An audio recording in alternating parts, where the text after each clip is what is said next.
I'm here to check out Assassin's Creed 2, the highly anticipated sequel to Assassin's Creed, and I hope you speak a little Italian because it's time to get your Venice on.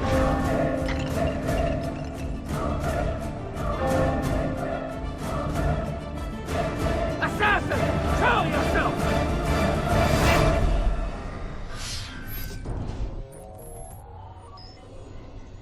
I'm with Gaelic, lead mission designer for Assassin's Creed 2. Now, Gaelic, just for anyone who doesn't know, what is the Assassin's Creed franchise about? What's the story? The story is about Desmond Miles, who's a guy in the future, and he's an assassin, and the Templars are using a machine called the Animus to read his genetic memory and make him relive the life of his ancestors so that he can find pieces of Eden. With this game, what do you think was the main objective?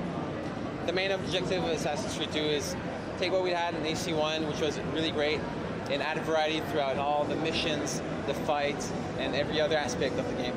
Clearly you guys have been improving. Clearly you guys made it a point to make it look amazing. And I'm not talking just about like the cityscape because you have this amazing backdrop of Renaissance Italy to work with. I'm talking about like when you're scaling the buildings, the detail that's put into it. I've put a lot of attention in the detail. Our team was actually sent there to take a lot of pictures and make sure that the city would be representative of what's out there now. We even have an architect and historian working with us on the team to help us try and recreate the city as they were back then. Let's talk about Ezio a little bit. You're playing as Ezio Auditore da Firenze, exactly. Right? You are in Italy this time, and Renaissance Italy.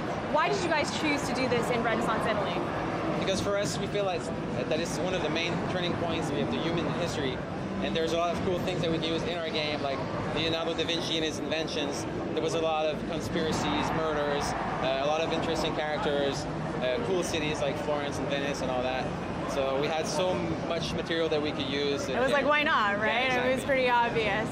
Now I hear that there are a ton of fun new gadgets in Assassin's Creed 2 because last time you only had you had the sword and the dagger, yes. But this time you have a whole bunch of other stuff that you can use, right? Yeah. A whole bunch of other fun stuff.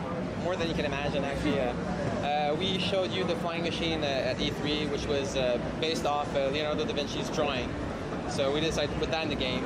Leonardo da Vinci also upgrades all your hidden blades. You have 2 hidden blades now. You even have a gun hidden blade that you can see at the end of the trailer. You can use a lot of different weapons like spears, halberds, axes, hammers. You can take them from your enemies and use them against them. Speaking of all the moves that you can use, I did see one where you're basically impaling this guy with your own body. And in the first Assassin's Creed, that was a hard move to pull off, right? So what did you do to make it easier, I guess? The assassinations themselves are more context sensitive, so for the air assassination, which was hard to pull off, now all you have to do is lock on the guy and press the attack button, and that's true for all other assassinations that I mentioned before. Name your price.